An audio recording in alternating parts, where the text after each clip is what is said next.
Mari kita ambil masa untuk mempelajari firman Tuhan dengan kupas bertajuk Masa Depan Syurga dan Masa Depan Dunia. Dulu, ada pemimpin-pemimpin yang paling berpengaruh di dunia berkumpul untuk sebuah perhimpunan khas.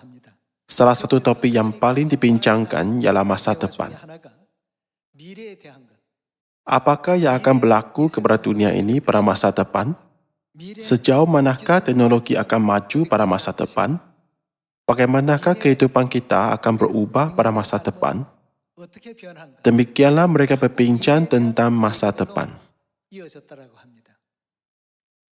Selepas mendengar ini, saya berfikir, jadi bagaimanakah masa depan kita nanti? Kalian tidak akan anda rasa ingin tahu? Bahkan dalam kehidupan harian pun, jika kita membandingkan kehidupan hari ini dengan kehidupan 10 tahun dahulu, banyak perkara yang telah berubah. Pekerjaan yang dulu sangat popular, kini dianggap kurang penting.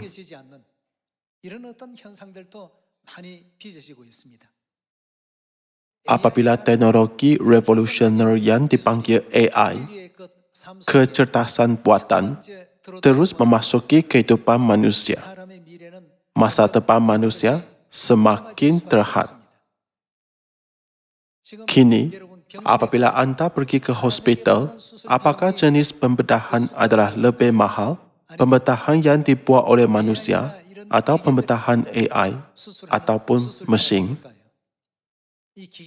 Pembedahan robot lebih tepat dan mempunyai kadar ralat yang jauh lebih rendah. Pembedahan AI diketahui sebagai kaedah yang sangat berpotensi dalam bidang perubatan. Namun, ia belum diterima secara meluas. Manusia sudah mulai ketinggalan dalam bidang tersebut. Dulu ada manusia bermain permainan Go dengan kecerdasan buatan, bukan? Perkara ini pernah dilaporkan secara meluas dalam berita di seluruh dunia. Sudah tentu, manusia disangkakan akan menang, tetapi mereka kalah setiap lawanan kecuali satu lawanan. Sejak itu, AI telah amat disepadukan dalam kehidupan kita. Sekarang, AI membuat semua kerja pengekodan dan kerja teknikal pakar komputer. Jadi, orang yang bekerja dalam bidang tersebut di tempat seperti Silicon Valley di Amerika Syarikat dan negara lain terpaksa bersara. Dalam erti kata lain, bagaimanakah mesin mempengaruhi manusia dalam skala kerja yang biasa kita lakukan? Mesin sedang mengambil alih segala-galanya. Inilah jenis masa depan yang terus ditunjukkan kepada masyarakat manusia. Jadi saya berfikir bahawa kita betul-betul perlu merenungkan mengapa Tuhan berkata, janganlah terlalu terikat dengan perkara bumi. Pakar perubatan sudah mulai ketinggalan di hospital. Bagaimanakah dengan tentera? Dulu, bilangan askar sebuah negara sering digunakan untuk menentukan keunggulan kuasa ketenteraan di semua negara.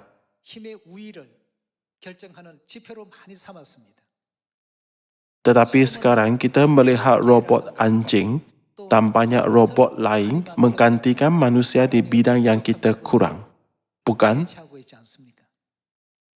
Saya bukan mau memberikan kuliah tentang AI pada hari ini. Namun, apabila saya melihat masa depan manusia, saya tertanya-tanya, berapa lama lagi sebelum manusia tidak lagi diperlukan di bumi ini?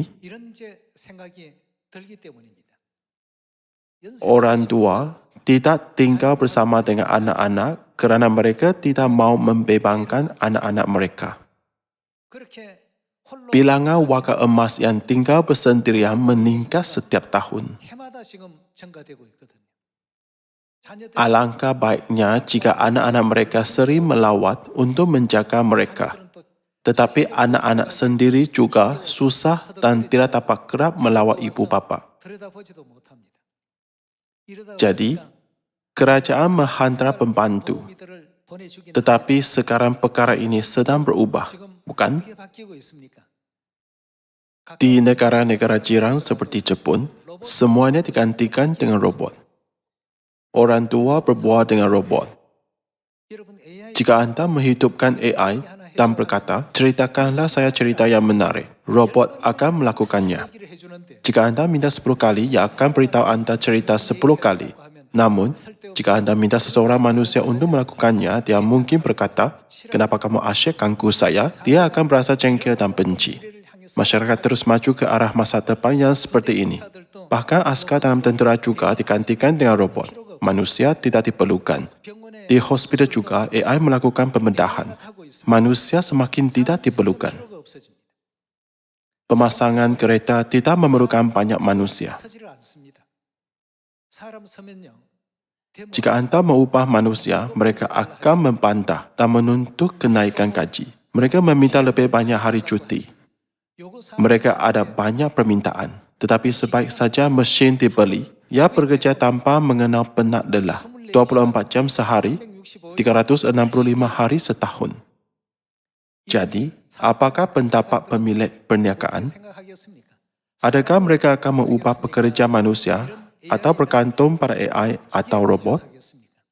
Masyarakat sedang menuju ke arah seperti ini secara beransur-ansur. Sesetengah orang mungkin berfikir, kalau begitu bukankah manusia dapat hidup selesa kerana mereka tidak perlu bekerja? Itu tidak benar, kerana manusia akan kehilangan kerja. Memandangkan kita telah memasuki zaman AI, kita sering mendengar orang berkata, masa keemasan manusia dan masa yang tinggal untuk hidup di bumi ini sudah hampir tamat.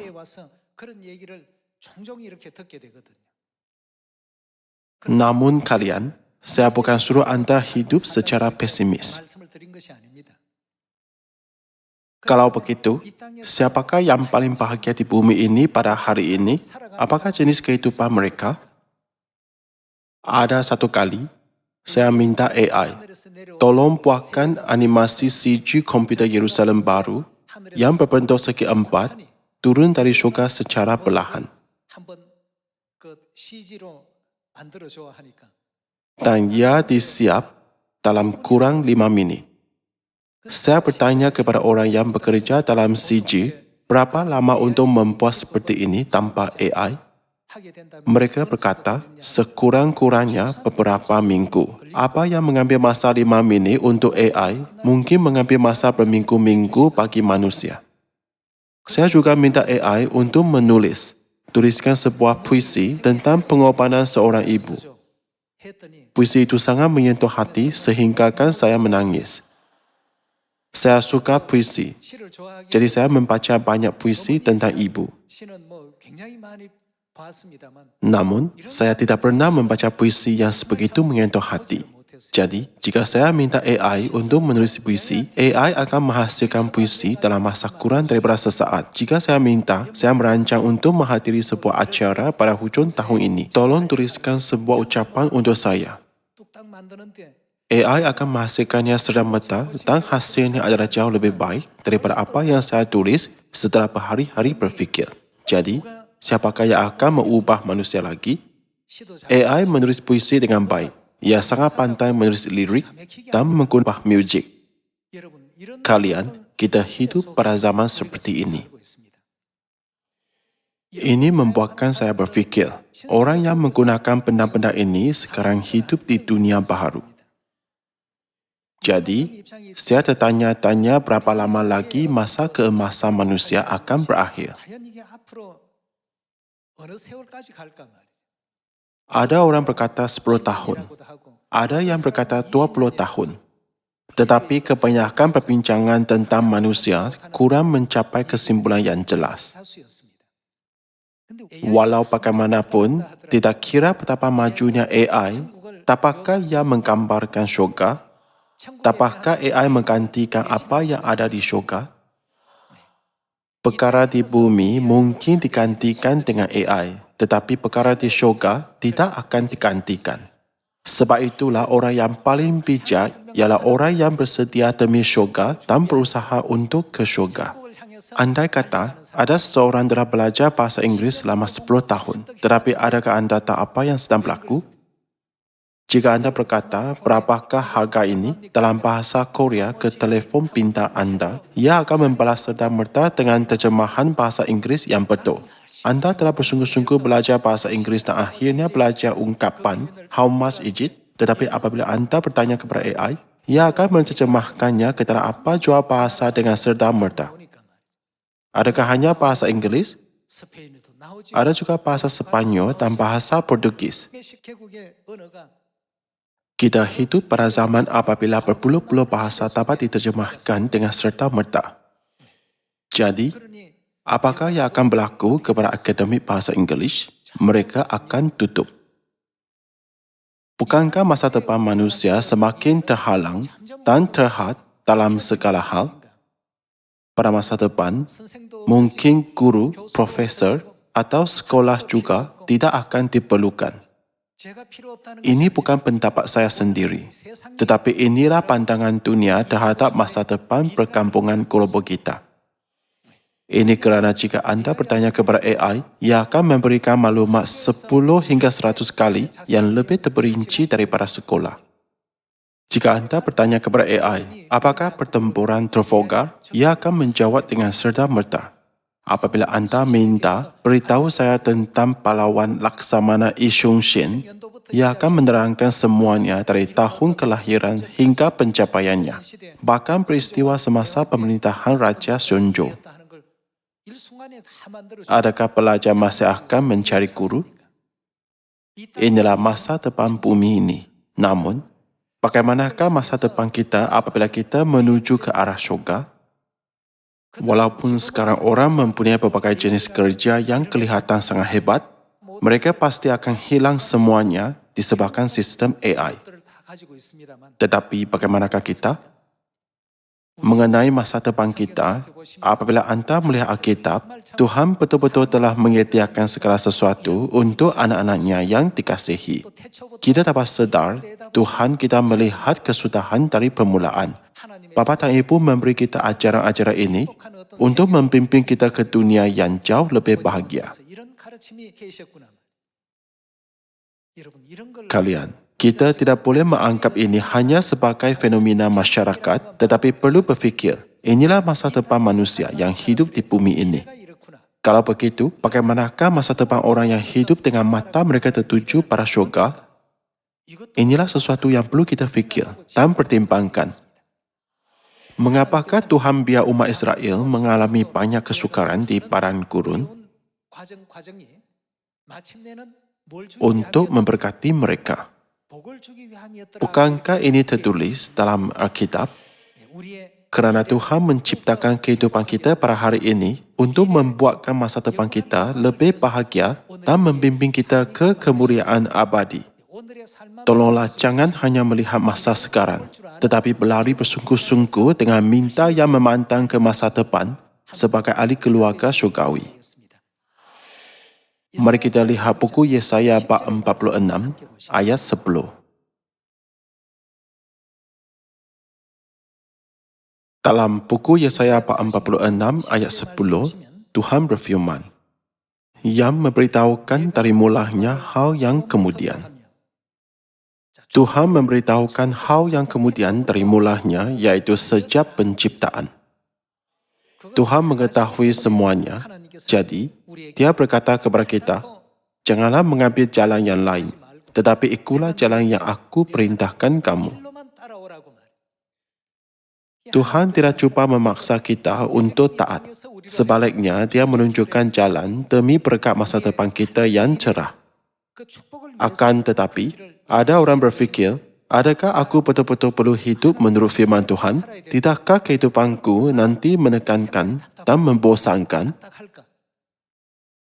Apabila orang membaca firman Tuhan tanpa menyedari artinya, mereka akan salah faham dan berasa seolah-olah mereka menjalani kehidupan yang ditindas, dikawal atau dihalang untuk membuat apa yang mereka ingin lakukan.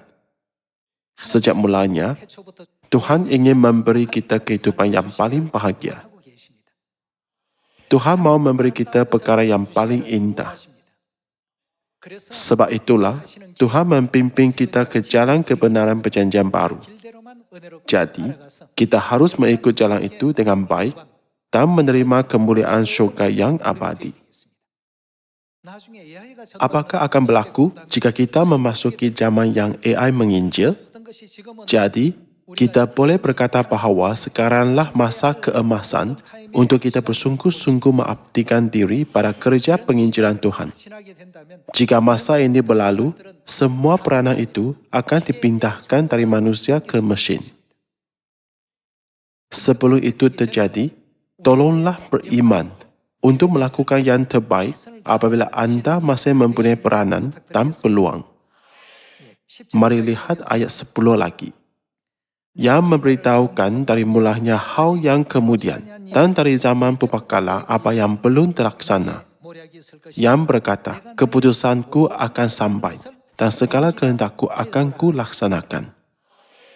Tuhan telah menyediakan segala kalanya, semua peristiwa dan keadaan yang berlaku di bumi ini untuk mencapai kehendaknya. Dulu, novel ditulis oleh manusia, tetapi sekarang, novel AI sangat popular. Kalian, AI sedang mengambil alih tugas manusia. Baru-baru ini, ada sebuah berita yang serius tentang peperiksaan yang jawapan ditulis dengan menggunakan AI. Apabila AI mengambil ujian, ia hampir mendapat markah penuh. Memandangkan semua pengetahuan dunia terkandung dalam AI, memang ia akan mendapat markah penuh. Melihat hal-hal ini terus muncul sebagai isu sosial, susah kita tidak berfikir. Bagaimanakah masa depan orang yang mengejar kehidupan di bumi ini sahaja? Bagaimanakah masa depan orang yang merindui syurga dan mencari syurga? Saya bukan pengajar AI di sini pada hari ini, tetapi inilah realiti zaman kita sekarang. Pengetahuan melimpah ruah. Kerana segala pengetahuan yang telah dikumpulkan oleh manusia sekarang disimpan di dalam komputer dan digunakan melalui AI. Dulu, pengetahuan disampaikan melalui guru, profesor dan sarjana. Tetapi sekarang, tidak. Sebenarnya, sekarang apabila profesor-profesor memberikan kuliah, pelajar-pelajar menghidupkan AI, menyebab dengan segera dan berkata, "Profesor, tarikh itu sedikit salah," atau "itu ialah orang lain." Jadi, sesetengah profesor berkata, susah untuk menjadi profesor kerana keadaan seperti ini. Sejak permulaan, Tuhan telah melihat terlebih dahulu bahawa manusia akan hidup pada zaman yang seperti ini. Sebab itulah, Tuhan datang ke bumi ini untuk kali kedua pada zaman Roh Kudus. Bapa dan Ibu syurgawi memberi semua manusia peluang untuk mengumpulkan banyak ganjaran syurgawi daripada ketamakan duniawi, ilmu duniawi dan kebanggaan duniawi. Bukan? Sebab itulah Tuhan menyampaikan buku Wahyu bab 22 kepada semua manusia untuk masa depan kita yang cerah. Bab 22 ayat 17.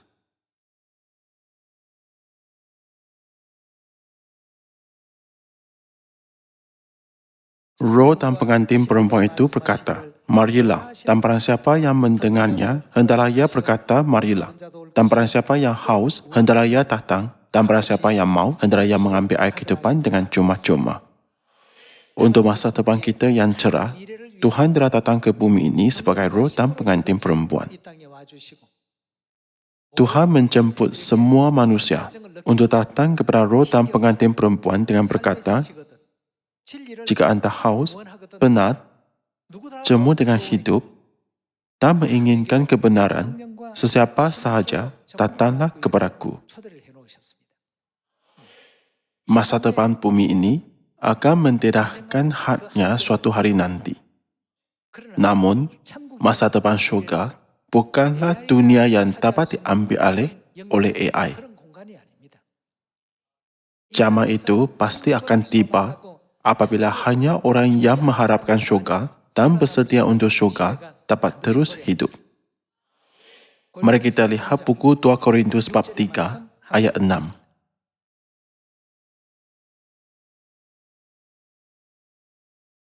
bab 3, ayat 6.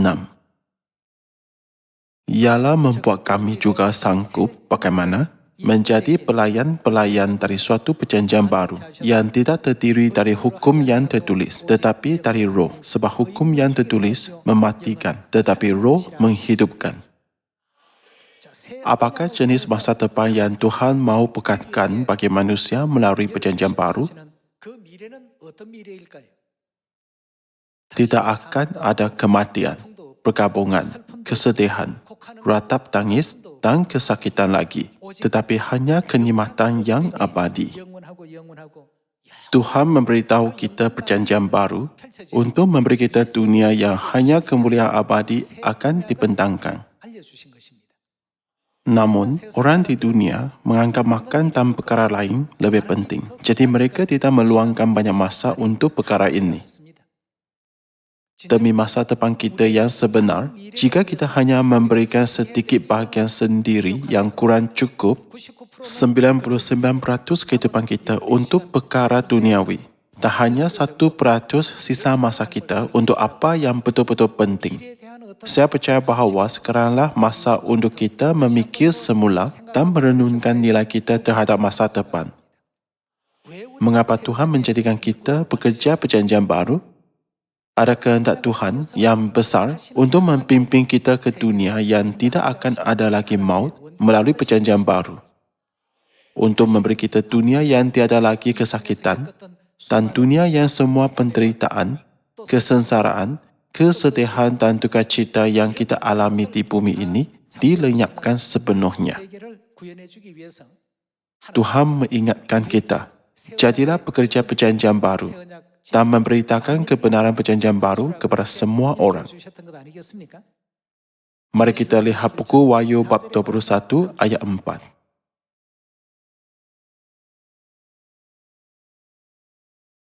Ayat 4.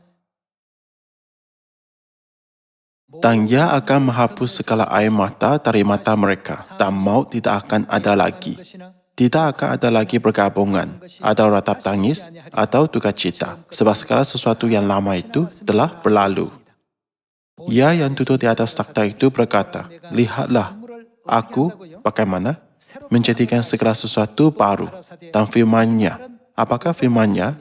Tuliskanlah, kerana segala perkataan ini adalah tepat dan benar. Tuhan menyuruh kita memasuki kebenaran perjanjian baru untuk membuka dunia rahmat yang tiada lagi maut, perkabungan, ratap tangis, atau duka cita. Bukankah roh dan pengantin perempuan sedang memanggil manusia dengan berkata, datanglah kepadaku.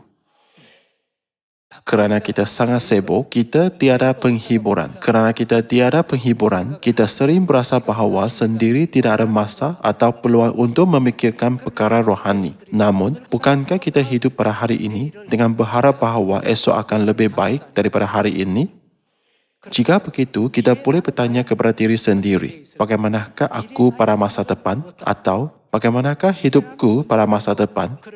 Mengenai masa depan, kita harus memeriksa sekali lagi jalan iman yang sedang kita tempuh. Orang yang berjalan dengan matanya tertuju pada masa depan bumi ini akan menghadapi batasan dan halangan kemudian. Walaupun persekitaran di bumi ini semakin bertambah baik, ia tidak dapat kekal menjadi milik kita. Walaupun masa depan kita di dunia ini akan berakhir apabila kita meninggal dunia 70 atau 80 tahun kemudian. Bagaimanakah masa depan kita di syurga? Masa depan itu adalah kekal dan abadi. Itu ialah dunia yang tiada kematian atau perkabungan. Dunia yang sentiasa ada kegembiraan dan kedamaian. Dunia yang perkara baharu dicipta setiap hari. Dunia yang tiada kesakitan atau kesedihan. Tuhan sendiri datang ke bumi ini untuk menyatakan kebenaran perjanjian baru, agar Dia dapat memberi kita dunia yang begitu berharga. Tetapi kita berkata, aku dah dengar daripada pastor. Aku dah lihat dalam YouTube dan belajar tentang itu semasa pendidikan Alkitab. Jadi aku penuh pengetahuan. Kita tidak boleh berfikir seperti itu. Untuk menghalang syaitan mengambil kebenaran ini, Bapa dan Ibu telah menyembunyikannya dalam perumpamaan, ramalan dan sejarah. Mereka membungkuskannya dalam banyak lapisan agar makna sebenar akan tersembunyi sepenuhnya daripada semua orang kecuali anak-anak syurga.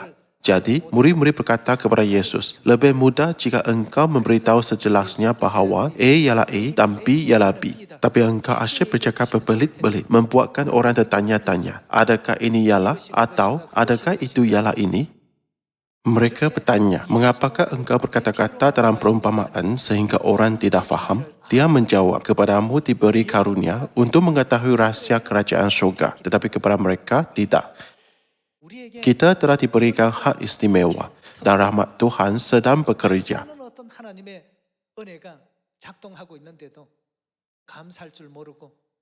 Kita tidak boleh tidak bersyukur, memandang remeh dan hanya menghadiri gereja tanpa iman. Saya berdoa sungguh-sungguh agar tahun baru ini akan menjadi tahun kita mengabdikan hati, jiwa, akal budi dan kekuatan kita untuk mengasihi Tuhan, jiran, saudara-saudari dan Injil, serta maju ke masa depan yang baru dengan berbuat demikian.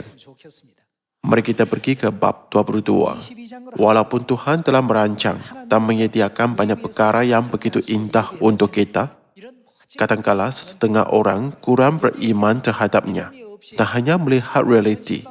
Sangat menyedihkan. Bab 22 ayat 1. Lalu ia menunjukkan kepadaku sungai air kehidupan yang jernih bagaikan kristal dan mengalir keluar dari takhta Tuhan dan takhta anak domba itu. Di tengah-tengah jalan kota itu, iaitu di seberang menyeberang sungai itu, ada pohon-pohon kehidupan yang berbuah 12 kali, tiap-tiap bulan sekali. Dan daun pohon-pohon itu dipakai untuk menyembuhkan bangsa-bangsa. Maka tidak akan ada lagi laknat. Takhta Tuhan dan takhta anak domba akan ada di dalamnya, dan hamba-hambanya akan beribadat kepadanya. Dan mereka akan melihat wajahnya, dan namanya akan tertulis di dahi mereka. Dan malam tidak akan ada lagi di sana. Dan mereka tidak memerlukan cahaya lampu dan cahaya matahari, sebab Tuhan akan menerangi mereka. Dan mereka akan memerintah sebagai raja sampai selama-lamanya. Kalian, inilah masa depan kita. Memandangkan yang tertulis dalam Alkitab, kita tidak boleh menganggapnya sebagai sekadar rekod. Ini ialah ramalan tentang kita. Sebagai protagonis ramalan ini, adakah kita benar-benar hidup pada hari ini selaras dengan ramalan Tuhan? Bukankah kita harus berfikir tentang perkara ini untuk seketika? Tuhan bekerja keras dan memberikan perhatian penuh untuk menyediakan masa depan yang cerah ini untuk kita. Namun, bagaimanakah jika anak-anaknya membuang masa pada perkara yang salah dan membiarkan hati mereka dikuasai oleh apa yang akhirnya akan binasa? Saya percaya bahawa hal ini tidak seharusnya berlaku. Sebab itulah Rasul Paulus meninggalkan pesan yang penting dalam buku 2 Korintus bab 4. Marilah pergi ke buku 2 Korintus bab 4.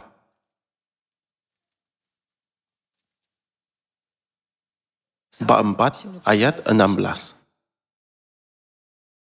Sebab itu kami tidak tawar hati, tetapi meskipun manusia lahiriah kami semakin merosot, namun manusia batiniah kami dibaharui dari sehari ke sehari. Sebab penderitaan ringan yang sekarang ini, maksudnya kesusahan yang kecil, mengerjakan bagi kami kemuliaan kekal yang melebihi segala-galanya, jauh lebih besar daripada penderitaan kami, sebab kami tidak memperhatikan yang kelihatan, melainkan apa yang tak kelihatan. Apakah maksud yang tak kelihatan? Bukankah itu perkara di syurga? Kerana yang kelihatan adalah sementara, sedangkan yang tak kelihatan adalah bagaimana? Kekal. Jika kita mengetahui masa depan yang telah disediakan oleh Tuhan dan hidup pada hari ini dengan pemahaman itu, maka itu sama sekali tidak membebankan, tidak kira betapa sukar dan penatnya hidup kita. Ada dunia kemuliaan yang akan kita warisi dan janji mulia disediakan untuk kita. Janganlah kita anggap janji-janji ini hanya tulisan yang direkodkan dalam Alkitab. Semuanya akan menjadi kenyataan. Semoga anda menyambut tahun baru yang Bapa dan Ibu sediakan untuk kita dengan iman sebegitu. Ada banyak rekod tentang iman tertulis dalam buku Ibrani bab 11. Marilah kita lihat buku Ibrani bab 11 ayat 6.